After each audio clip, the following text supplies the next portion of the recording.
ಎಲ್ಲ ಕನ್ನಡದ ಮನಸ್ಸುಗಳಿಗೆ ನಮಸ್ಕಾರ. ದರ್ಶನ್ ಹಾಗೂ ಸುದೀಪ್ ಅಭಿಮಾನಿಗಳ ಕಿತ್ತಾಟದ ನಡುವೆ ಶಿವಣ್ಣ, ಉಪೇಂದ್ರ, ರಾಜ್ ಶೆಟ್ಟಿ ಅಭಿನಯದ 45 ಸಿನಿಮಾ ಅದ್ಧೂರಿಯಾಗಿ ತೆರೆ ಮೇಲೆ ಬರ್ತಾ ಇದೆ.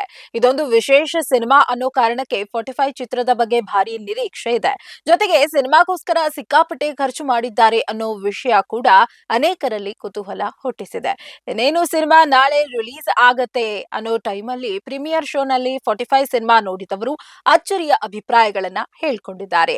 ಆ ವೀಕ್ಷಕರ ಅಭಿಪ್ರಾಯ ಏನಿತ್ತು ಅನ್ನೋದನ್ನ ತಿಳಿಯೋಣ ಈ ಸ್ಪೆಷಲ್ ರಿಪೋರ್ಟ್ ನಲ್ಲಿ. ಇದು ಈ ಕ್ಷಣದ ಕರೆಂಟ್ ಕಂಟೆಂಟ್. ನೀವು ನೋಡ್ತಾ ಇದ್ದೀರಿ ಬಿಬಿ ನ್ಯೂಸ್ ಕನ್ನಡ. ನಾನು ಅಕ್ಷತಾ ಕುಲಕರ್ಣಿ. ಕನ್ನಡದ ಖ್ಯಾತ ಸಂಗೀತ ನಿರ್ದೇಶಕ ಅರ್ಜುನ್ ಜನ್ಯ ಅವರು ಮೊದಲ ಬಾರಿಗೆ ನಿರ್ದೇಶಿಸಿರುವ 45 ಸಿನಿಮಾ ನಾಳೆ ಜಗತ್ತಿನಾದ್ಯಂತ ಅದ್ಧೂರಿಯಾಗಿ ಬಿಡುಗಡೆಯಾಗ್ತಾ ಇದೆ. ಬಿಡುಗಡೆಗೆ ಮುನ್ನವೇ ಏರ್ಪಡಿಸಲಾಗಿದ್ದ ಪ್ರೀಮಿಯರ್ ಶೋ ನೋಡಿದ ಪ್ರೇಕ್ಷಕರು ಸೋಷಿಯಲ್ ಮೀಡಿಯಾದಲ್ಲಿ ಸಿನಿಮಾದ ಬಗ್ಗೆ ಮೆಚ್ಚುಗೆಯ ಸುರಿಮಳೆ ಕರೆಯುತ್ತಿದ್ದಾರೆ.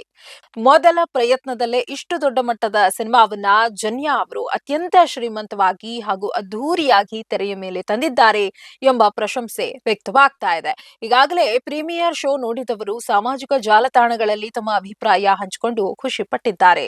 ಈ ಸಿನಿಮಾದ ಅತಿದೊಡ್ಡ ಶಕ್ತಿ ಎಂದರೆ ಕನ್ನಡ ಚಿತ್ರರಂಗದ ಮೂವರು ದೈತ್ಯ ಪ್ರತಿಭೆಗಳಾದ ಶಿವರಾಜ್ ಕುಮಾರ್, ಉಪೇಂದ್ರ ಮತ್ತು ರಾಜ್ ಬಿ ಶೆಟ್ಟಿ ಅವರು ಒಂದೇ ಪರದೆಯ ಮೇಲೆ ಕಾಣಿಸಿಕೊಂಡಿರುವುದು. ಸಿನಿಮಾದಲ್ಲಿ ಶಿವರಾಜ್ ಕುಮಾರ್ ಅವರ ಎಂಟ್ರಿ ದೃಶ್ಯ ಮೈನವಿರೇಳಿಸುವಂತಿದ್ದು ಅಭಿಮಾನಿಗಳಿಗೆ ಹಬ್ಬದಂತಿದೆ. ಇನ್ನು ರಿಯಲ್ ಸ್ಟಾರ್ ಉಪೇಂದ್ರ ಅವರ ಪಾತ್ರ ಅಂತೂ ಮರೆಯಲಾಗದ ರೀತಿಯಲ್ಲಿದ್ರೆ, ರಾಜ್ ಬಿ ಶೆಟ್ಟಿ ತಮ್ಮ ವಿಭಿನ್ನ ನಟನೆಯ ಮೂಲಕ ಪ್ರೇಕ್ಷಕರ ಮನಗೆದ್ದಿದ್ದಾರೆ. ನಿರ್ದೇಶಕರು ಈ ಮೂವರು ನಟರನ್ನ ಸಿನಿಮಾದ ಭದ್ರ ಪಿಲ್ಲರ್ಗಳಂತೆ ಅದ್ಭುತವಾಗಿ ಬಳಸಿಕೊಂಡಿದ್ದಾರೆ ಎನ್ನುತ್ತಿದೆ ಸಿನಿ ವಿಮರ್ಶಕರ ಮಾತು. ಈಗಾಗಲೇ ಜೈಲರ್ ಸಿನಿಮಾ ಮೂಲಕ ಶಿವರಾಜ್ ಕುಮಾರ್ ಅವರು ಪ್ಯಾನ್ ಇಂಡಿಯಾ ಮಟ್ಟದಲ್ಲಿ ಗುರುತಿಸಿಕೊಂಡಿದ್ದಾರೆ. ಅದರ ಜೊತೆಗೆ ಉಪೇಂದ್ರ ಮತ್ತು ರಾಜ್ ಬಿ ಶೆಟ್ಟಿ ಅವರಿಗೂ ಹೊರ ರಾಜ್ಯಗಳಲ್ಲಿ ದೊಡ್ಡ ಅಭಿಮಾನಿ ಬಳಗವಿರುವುದರಿಂದ 45 ಸಿನಿಮಾ ಕೇವಲ ಕರ್ನಾಟಕಕ್ಕೆ ಸೀಮಿತವಾಗದೆ ವಿಶ್ವ ಮಟ್ಟದಲ್ಲಿ ಸದ್ದು ಮಾಡುವುದು ಖಚಿತ ಎನ್ನಲಾಗ್ತಾ ಇದೆ.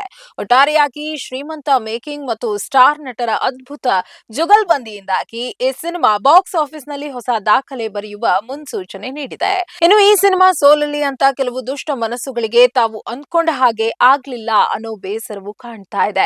ಸಾಮಾಜಿಕ ಜಾಲತಾಣಗಳಲ್ಲಿ ಈ ಸಿನಿಮಾ ಬಗ್ಗೆ ನೆಗೆಟಿವ್ ಅಭಿಪ್ರಾಯ ಬರೋ ಹಾಗೆ ಮಾಡೋ ಪ್ರಯತ್ನಗಳು ನಡೀತಾ ಇವೆ ಅನ್ನೋ ಅನುಮಾನವಂತೂ ಇದೆ. ಆದ್ರೆ ಈಗಾಗಲೇ ಸಿನಿಮಾ ನೋಡಿದವರು ಚಿತ್ರದ ಬಗ್ಗೆ ಒಳ್ಳೆಯ ಅಭಿಪ್ರಾಯ ಕೊಟ್ಟಿರೋದು ಚಿತ್ರದ ಭರ್ಜರಿ ಆರಂಭಕ್ಕೆ ಮುನ್ನುಡಿಯಾಗಿದೆ. ಇದಾಗಿತ್ತು ಈ ಕ್ಷಣದ ಕರೆಂಟ್ ಕಂಟೆಂಟ್. ನೈಜ ಹಾಗೂ ತಾಜಾ ಸುದ್ದಿ, ಪ್ರಾಮಾಣಿಕ ವರದಿ, ನಿಷ್ಠೂರ ವಿಶ್ಲೇಷಣೆಗಳಿಗಾಗಿ ಸದಾ ಗಮನಿಸಿ ಬಿಬಿ ನ್ಯೂಸ್ ಕನ್ನಡ. ಇದು ಕನ್ನಡಿಗರ ಪ್ರತಿಧ್ವನಿ.